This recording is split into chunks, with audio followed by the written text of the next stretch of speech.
Karya misi dari para Zending melihatkan berbagai perkembangan terutama pada gereja. Kali ini kita akan membahas mengenai gereja dan pos pekabaran Injil pertama yang ada di Kalimantan, terutama di gereja Kalimantan Evangelis.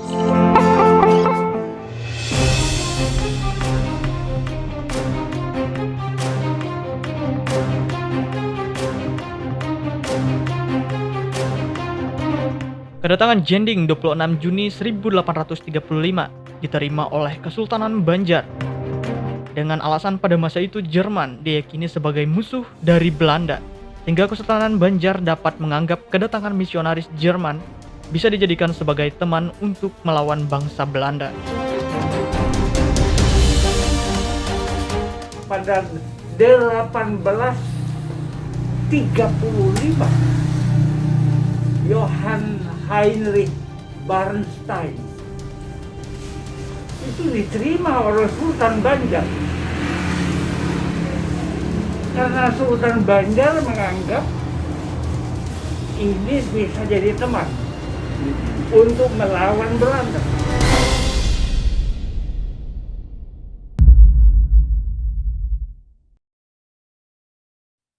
Pada masa itu dibuatlah sebuah kesepakatan antara Kesultanan Banjarmasin dengan Zending untuk tidak melakukan kristenisasi bagi orang yang sudah memeluk agama Islam pada masa itu. Sehingga Zending melakukan misi pekabaran Injil ke wilayah Ngaju. Dan barangkali saya menunjukkan kepada kita. Nah, sebelum saudara sampai kemari itu ada simpang 4 yang ada lampu lalu lintas. Ya. Ke sebelah sana itu ke arah Kayu Tangi. Ya. Jadi dari simpang 4 itu sampai jembatan Kayu Tangi dulu namanya Kampung Kristen. Jadi itu kampung Kristen dulu. Lalu sepanjang sungai ke arah di Pasar Lama itu kampung Arab. Nah, di mana di dunia ada kampung Kristen bisa bersambung dengan kampung Arab? Tidak ada. Hanya ada di Banjarmasin. Pada 3 Desember 1836 dibangun pos PI pertama, dan keesokan harinya dilakukan ibadah pertama yang dihadiri oleh orang-orang Eropa. Pada masa itu bangunan gereja dikenal sebagai dengan Huma Beta, yang dibangun dengan kesederhanaan yang berpondasikan kayu galam, beratapkan daun nipah, dan berdinding kayu hutan. Bisa dikatakan kalau pos misi itu secara otomatis stasiun pertama itu ya Banjarmasin, karena Bernstein memulainya di Banjarmasin. Kemudian saya pikir ini tempat yang paling strategis, sebuah kota, bisa dikatakan kota saat itu, punya pelabuhan, dan jadi ada masyarakat Kristen, anggaplah ada komunitas Kristen dari orang-orang Belanda yang ada saat itu. Kemudian juga ada komunitas orang Tionghoa yang bisa dibawa juga ikut ke dalam kebaktian saat itu. Jadi bisa dikatakan bahwa kebaktian minggu pertama itu dilakukan di Banjarmasin pada tanggal 4 Desember 1836. Pembangunan awal pos PI di Banjarmasin dibangun secara bertahap, mengikuti setiap instruksi dari setiap kegiatan gereja. Melihat harusnya ada perkembangan, pihak Zending kembali melakukan misinya ke wilayah Kapuas. Zending dengan menggunakan perahu tambangan yang didayung oleh 13 orang Banjar. Peristiwa pertukaran darah antara Temanggung Ambo Nikodemus dengan Bernstein diberikan gambaran yang signifikan dari pertumbuhan pekabaran Injil. Orang-orang Dayak pada masa itu menerima agama Kristen karena tidak bertolak belakang dengan kontekstual kehidupan orang Dayak pada masa itu. Dengan saling mencucuk darah untuk mengatakan bahwa Bernstein dengan masyarakat setempat itu menyatu. Dengan demikian, pos pertama adalah Goong.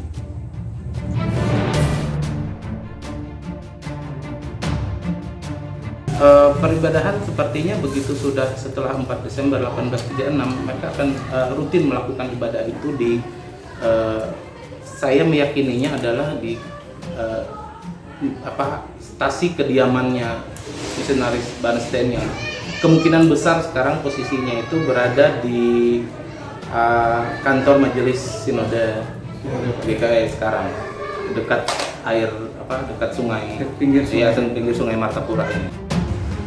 Jadi di zaman dulu kalau seseorang berhutang dan tidak mampu membayar utang itu pada waktu yang disepakati, maka orang ini menjadi budak, slave dari orang yang memberi utang ini. Nah, misioner pertama bukan berbicara mengenai Injil dulu, tetapi menebus budak-budak itu. Oke.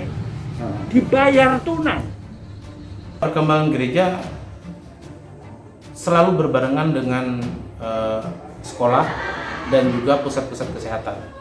Karena memang misionaris itu konsen bukan hanya di bidang misi dalam arti kristenisasi, tetapi juga mereka bergerak di bidang pendidikan dan juga di bidang kesehatan. Karena itu tidak aneh kalau kita menemukan bahwa banyak sekali sekolah-sekolah misi yang mengajarkan anak-anak Dayak itu membaca, menulis. Bisa kita bayangkan pada abad-abad pertengahan abad 19 menjelang akhir abad 19 itu anak-anak Dayak sudah bisa baca tulis gitu. Pada saat itu. Iya, jadi kita unggul secara intelektual bisa dibilang seperti itu karena memang kita sudah mengenyam pendidikan. Jadi boleh dikatakan yang pos pertama adalah dari Gohong, kemudian ke Hampatung, Barimba, dan Mandunge.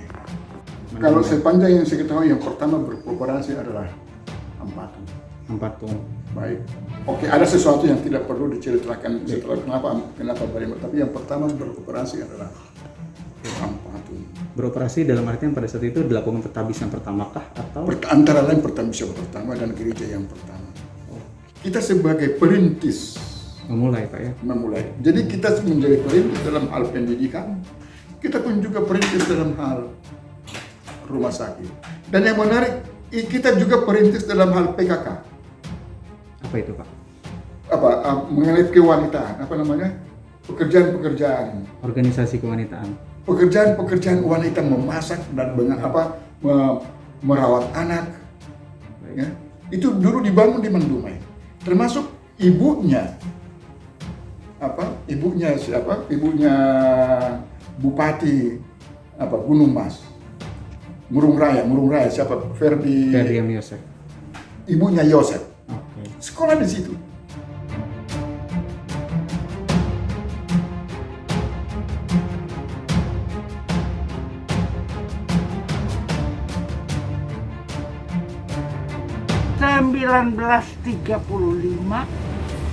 Untuk pertama kali dideklarasi nama gereja. Pada tahun 1935. Saya punya bukti. Ada tulisan di situ. Itu gereja yang mana, Pak? Gereja Dayak Evangelis.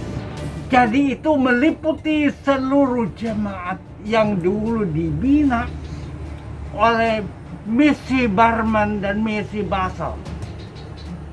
Mereka bertemu di Kuala Kapuas pada sinode besar dan misioner sepakat ayo membentuk gereja baru. 1935 4 April hari Minggu ditahbiskan gereja pertama. Kemudian 1950 gereja Dayak itu mengubah namanya menjadi Gereja Kalimantan Evangelis.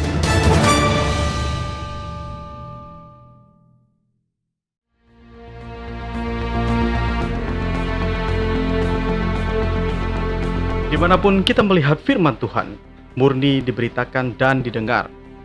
Di sana ada gereja Tuhan, bahkan jika dipenuhi dengan kesalahan. Sesungguhnya bangunan gereja tidaklah penting apabila hanya untuk bermegah. Gereja yang sesungguhnya adalah memahami arti hadir Tuhan dalam hati kita masing-masing. Mereka yang menanam telah berangkat, tibalah mereka yang bertugas untuk menyiram. Yang menanam dan menyiram pun menjadi sama, tetapi yang menumbuhkannya hanya Allah sendiri.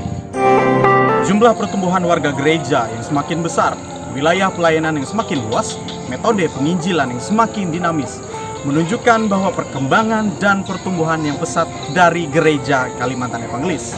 Saya Priyanto Rangkap dan seluruh kru dari GK Youth Project mengucapkan terima kasih atas perhatian Anda. Sampai jumpa di GK Youth Project selanjutnya. Tuhan Yesus memberkati dan Shalom.